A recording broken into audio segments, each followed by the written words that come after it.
يا ربي صل على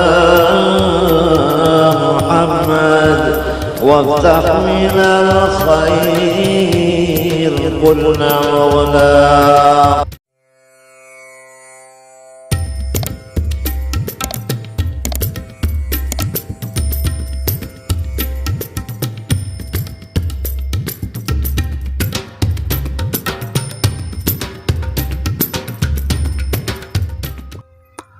Assalamualaikum warahmatullahi wabarakatuh. Dalam kesempatan ini kami akan mengisahkan tentang karomah-karomah Mbah Sayyid Sulaiman bin Sayyid Abdurrahman Basyaiban. Ketika Mbah Sayyid Sulaiman mondok di Ampel, Surabaya, ketika itu pada suatu malam di pondok, ketika Mbah Kiai Ampel hendak melakukan mujahadah qiyamul lail, ketika beliau sampai di masjid, tiba-tiba beliau melihat dua kilatan sinar menerpa dua orang muridnya yang sedang tidur. Sinar itu berwarna kuning keemasan. Mbah Kiai menghampiri tempat jatuhnya sinar. Karena keadaan yang gelap, beliau tidak bisa melihat dengan jelas wajah kedua santri yang diterpa sinar. Akhirnya sarung kedua santri itu diikat simpul oleh Mbah Kiai. Kemudian beliau berlalu meninggalkan kedua santri itu untuk melanjutkan ibadah sholat malam. Keesokan harinya, kedua santri itu terbangun dengan penuh tanya kenapa terdapat ikatan simpul di kain sarungnya. Setelah usai menunaikan jamaah sholat subuh, seluruh santri Mbah Kiai dikumpulkan. Kemudian beliau bertanya, "Wahai santri-santriku, siapakah di antara kalian yang merasa sarungnya tadi malam ada ikatannya? Mendekatlah kepadaku." Sejurus kemudian Sayyid Sulaiman dan Sayyid Abdurrahim mendekat memenuhi panggilan Mbah Kiai. Peristiwa malam itu mendorong Mbah Kiai untuk bertanya kepada santrinya, "Barang apakah yang kalian anggap paling berharga di dunia ini?" Sejurus kemudian terdengar gemuruh suara para santri yang bersahutan menjawab, "Emas." Setelah mendengar jawaban dari seluruh santrinya, Mbah Kiai kemudian bertausiah kepada seluruh santrinya untuk memanggil kedua santri istimewanya itu dengan panggilan Mas. Sebelum menyebut nama kedua santri itu dan keturunannya, mulai saat itulah kedua santri tersebut beserta keturunannya diberi gelar Mas di depan namanya dan terus berlanjut hingga sekarang.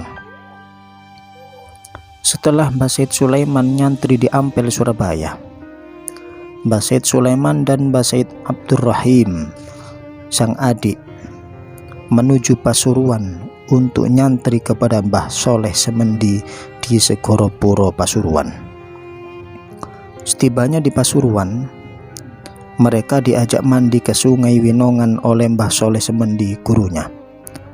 Ketika sedang asyik mandi bersama di sungai, tiba-tiba Mbah Soleh Semendi menghilang.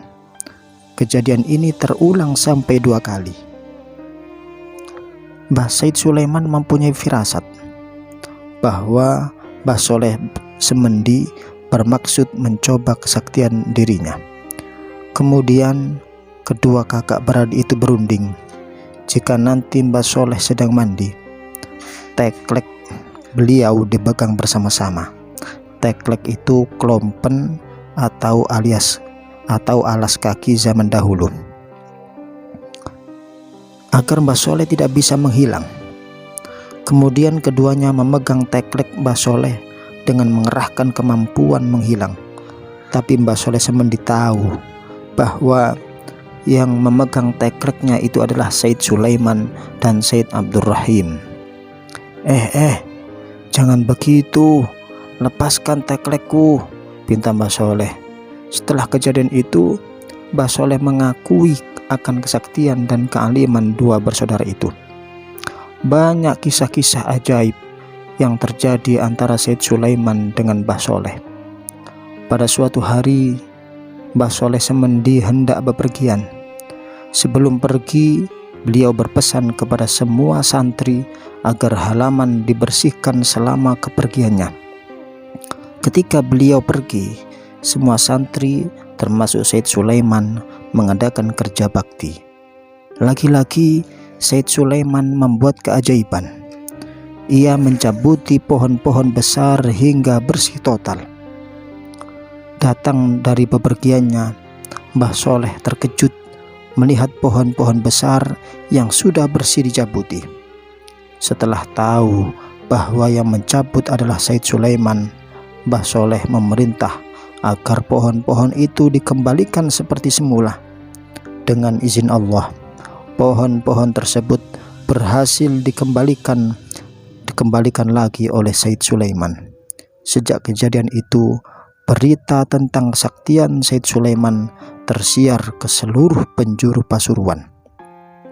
Setelah mondok di Mbah Soleh, Said Sulaiman tinggal di Kanigoro, Pasuruan, sehingga ia mendapat julukan Pangeran Kanigoro dan sempat pula menjadi penasihat Untung Suropati.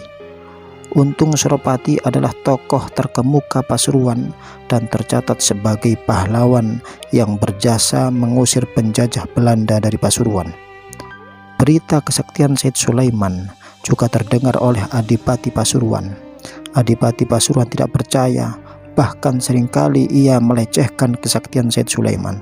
Sampai suatu ketika, putri Adipati yang sedang berjalan-jalan keliling kota menghilang beserta kusir dan kereta kuda yang dipakainya, sehingga Adipati menjadi sedih bermuram durja. Lalu diadakanlah sayembara. Barang siapa yang bisa menemukan sang putri akan mendapat hadiah yang amat besar. Tapi malang, sampai berhari-hari diadakan sayembara itu, tidak ada seorang pun yang berhasil menemukan sang putri. Sang putri seperti lenyap di telan bumi. Adipati semakin sedih dan putus asa. Akhirnya ia meminta bantuan kepada Said Sulaiman yang sebelumnya sering ia hina. Begitu sampai di hadapan sang Adipati, Said Sulaiman memasukkan tangannya ke dalam saku. Tak berapa lama kemudian, ia melemparkan sesuatu dari sakunya ke halaman. Luar biasa. Dengan izin Allah, tiba-tiba sang putri muncul beserta kereta dan kusirnya di halaman kadipaten. Konon ia dibawa lari oleh jin ke alam gaib.